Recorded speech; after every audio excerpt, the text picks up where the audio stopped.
Hello everyone and welcome to another casual review. Today I'm talking about XCOM 2, specifically War of the Chosen. Now I've never played an XCOM game before, but I have heard good things about the series, so I was eager to try it, and I feel like you can find it for pretty cheap, especially digital copies. I think at the time of this recording, I think this game was on sale for $5 digitally on the Nintendo Switch, so probably even cheaper on Steam. As for the plot, this takes place about 20 years after aliens have successfully invaded Earth, and maybe those are the events that happened during the first XCOM, but now humans are basically like enslaved, but they aren't. They're basically, it's kind of hard to explain, especially since I haven't played through the first XCOM, but basically like aliens are going around with guns and just keeping the humans in line. They're always showing like this fake propaganda saying how like great the aliens are and building up statues for the aliens, and so there is a certain group of resistance of humans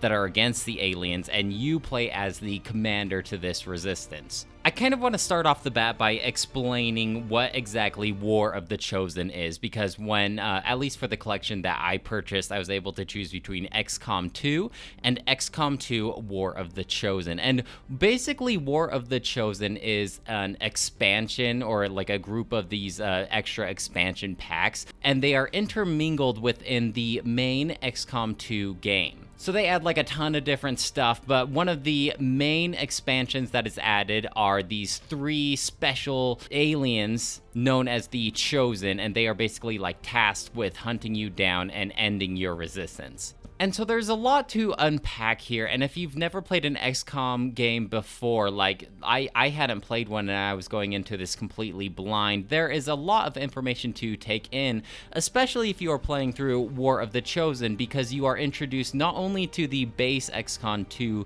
gameplay, but you are also introduced to all of these extra features that are added on. So especially at the beginning of the game, you are going to get a ton of information, and it can all seem pretty daunting and complicated. That's why part of me wonders if maybe I should have just played through XCOM 2 and not War of the Chosen, because it was just so much that I had to learn, and I felt like I was watching so many of these tutorials on YouTube that now the algorithm on my YouTube account just thinks I want to watch nothing but XCOM 2 guides, which is actually pretty funny. It's a tactical strategy game, similar to something like Mario and Rabbids Kingdom Battle, which I hear took a lot of inspiration from this game. Whenever I see this tactical square-based, grid-based shooter game, I always hear the comparisons to XCOM 2. So in a sense, I did kind of understand what I was getting myself into, and I have played a couple of their tactical games that I really enjoyed, such as Fire Emblem. Now that takes more of a fantasy approach with swords and magic compared to like futuristic weapons and aliens, but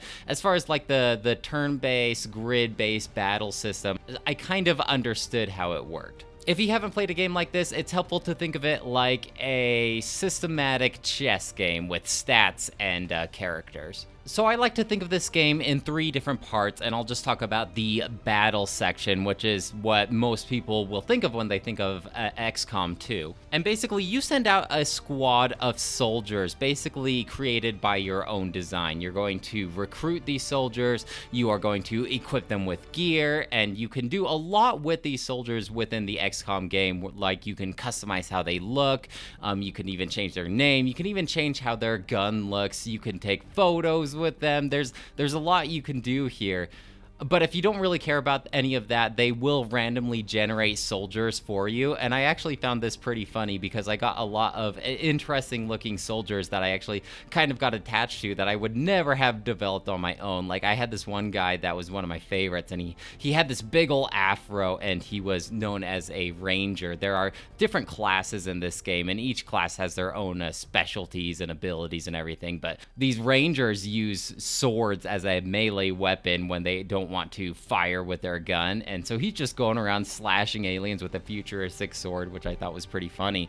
I also had this cowboy-looking guy with like a cowboy hat and sunglasses, and I specialized him in like the psychic abilities, so it's a combination that you normally wouldn't see. But you're sending out this squad on a mission, and these missions can be something as simple as take out all of the enemies, aliens in the battlefield, or maybe, hey, escort this VIP to this destination, or hey, go to this enemy stronghold and plant a C4 bomb and get out of there and explode the facility. So varying tasks like that. Some of them have turn restrictions where after a set amount of turns, if you don't achieve the objective, then you will fail. So there is some pressure there. Taking cover takes a big role in this game, so you always want to have your enemies fire from behind some cover of some kind. And whenever you fire upon an enemy, you do have a percentage of hitting or missing, and nothing is more frustrating in this game.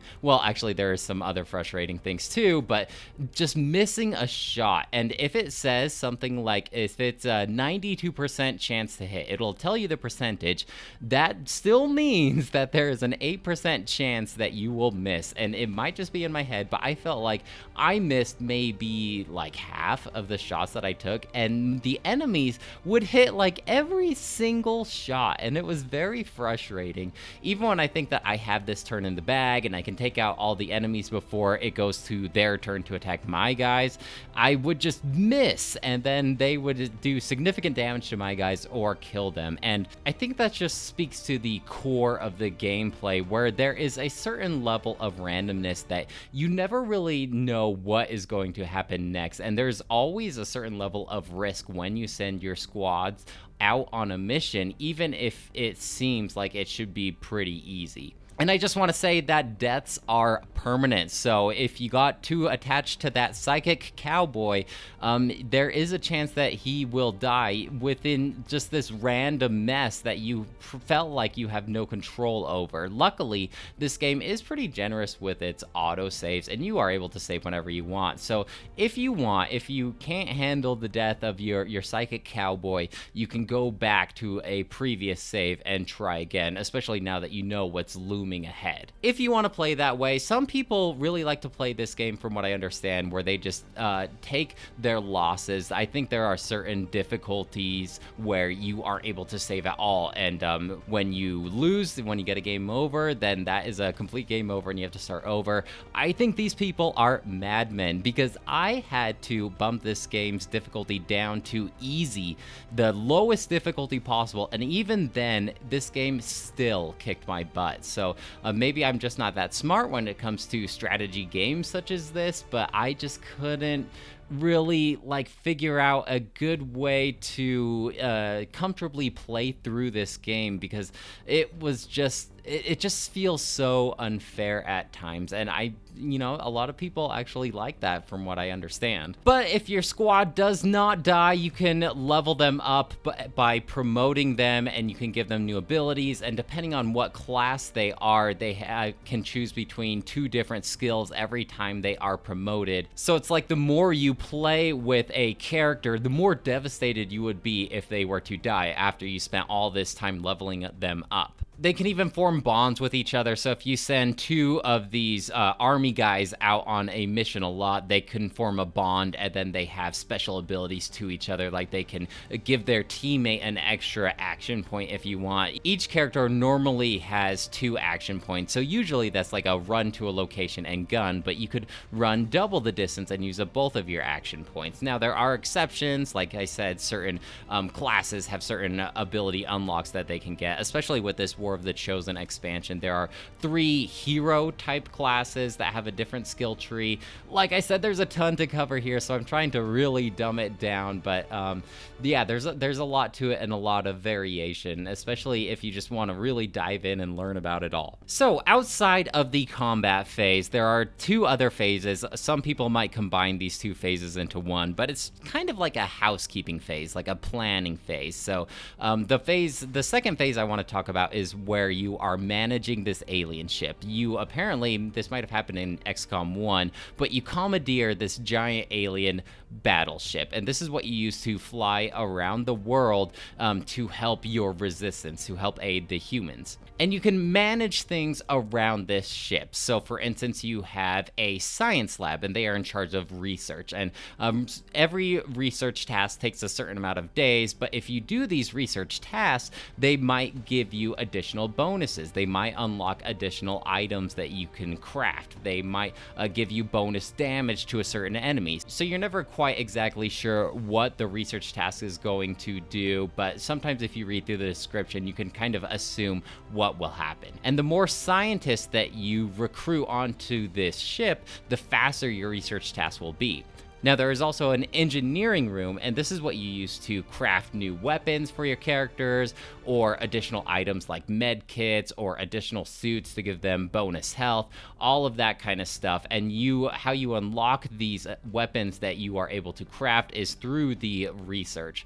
And these all take certain resources. So there's a lot of resource management here as well, things like supplies and intel and alien alloy, just a bunch of other things like that. Then you have like your barracks, and this is where you do all of your maintaining of your squad. So let's say if you are running low on guys because a lot of them died on the last mission, you can recruit more rookies. And rookies don't start with any class, and they will randomly get assigned classes unless you put them through this special military room where you can choose their class. Basically, like, those are the three things that are always in the battleship, but you have a bunch of smaller rooms where you can build certain rooms. Things like a psionic lab where you build like psychic cowboys like mine, or you might need to build additional power relays to feed power through all of these additional rooms that you're building. And you can send your guys on covert operations, and these are basically like missions that you can send squad guys to go do that you don't really have a part in,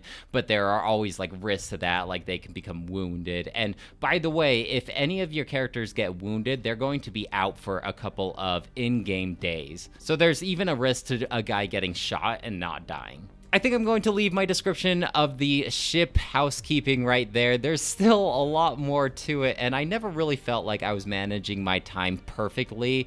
I'm pretty bad at min-maxing, especially for games like this, so I was just kind of going along, and I was really trying to learn and understand from all these like YouTube videos that I watched. But even on easy difficulty, I just felt like I was messing up, and that's a big thing about this game is as you play along in the in-game days, as they pass, the enemies are getting stronger, especially with this War of the Chosen expansion. These three chosen alien adversaries will slowly get stronger and stronger. They will get new abilities and everything like that. And I think the idea is, like, yeah, all the aliens are getting stronger. You might encounter more powerful aliens, but you yourself supposedly are also getting stronger by unlocking like new weapons and promoting your class. But if you do some mismanaging early in the game, this can steamroll to you falling farther and farther behind from your alien enemies. So there's a lot of pressure there, and that's another reason why I bumped this down to easy difficulty pretty early in the game after I learned this fact. And this isn't a short game either. If this was something like a quick roguelite where you play maybe like 2 hours, a whole game lasts about 2 hours, I wouldn't sweat too much about it. But from what I understand, this is a very, very long game. So it would be a shame if you were to get a game over when you are 30 hours into this game and have to start all over or try and revert back to a save file that was long ago enough that you could fix your mistakes. So the third phase of this game is basically picture like a Risk board game where you have this overview of like the Earth and all these different countries, and you can choose where you fly your alien ship. So you can maybe make contact with certain groups, and they will send you a monthly supply to help you out, or you can do these little missions, and some of them are time sensitive, other ones you can kind of hold off on. You can do things like like scan areas to recruit engineers or scientists or gather up resources. And so it plays very much like a complicated board game. And have you ever been to like a friend's house and they're trying to get you to play a really complicated board game and your eyes kind of glaze over as you're trying to understand, and he just shrugs his head and is like, well, maybe you should just start playing it. That's the best way to learn. I think I don't know. You definitely need to do your homework if you've never played an XCOM game before, because this is like a really complicated board game for someone as dumb as I am. It's not like you can really dilly-dally either,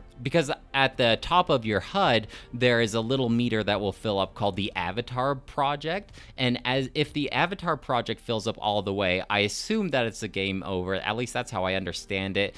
And by doing the main story objectives, you can decrease that Avatar Project meter. So you can't just dilly-dally and really like build up your guys and get all these resources and not worry about doing any of the missions, because that Avatar Project will be completed and then you'll lose the game. Look, overall, I think that the randomness of this game can make it highly replayable, and I can certainly see why this game has a core fan base. This game, as I was playing through it, I was like, you know, this game is probably like someone's game of the century. It's their favorite game. I could see them coming home from work every day and playing more and more of XCOM 2, because the randomness, you never really know what you're going to get.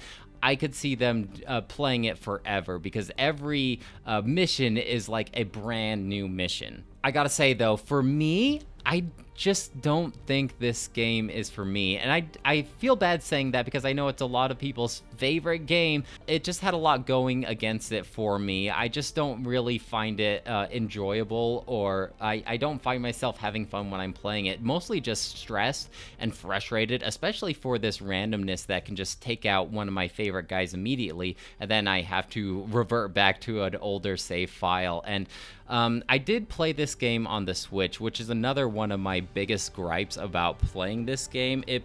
Just playing through it, I was thinking to myself, like, man, this game must be so much better on the PC. It was probably built from the ground up with the PC in mind, because playing it on the Switch, the performance is really, really bad, and I can put up with a lot of stuff on the Switch. That's how I do mostly like all of my gaming, and so I'm used to like some longer loading times, or maybe like some lower frame rates, but the performance of this game on the Switch is very, very frustrating. Like, every time you go through a loading screen, it is at least 2 minutes, and it is incredibly laggy. I encountered a ton of bugs. It's like every time I told one of my characters to do something, the game would have to like think and process it for a little bit before my character went out and did it. And he's getting all stuttery, maybe in the single digit frame rate.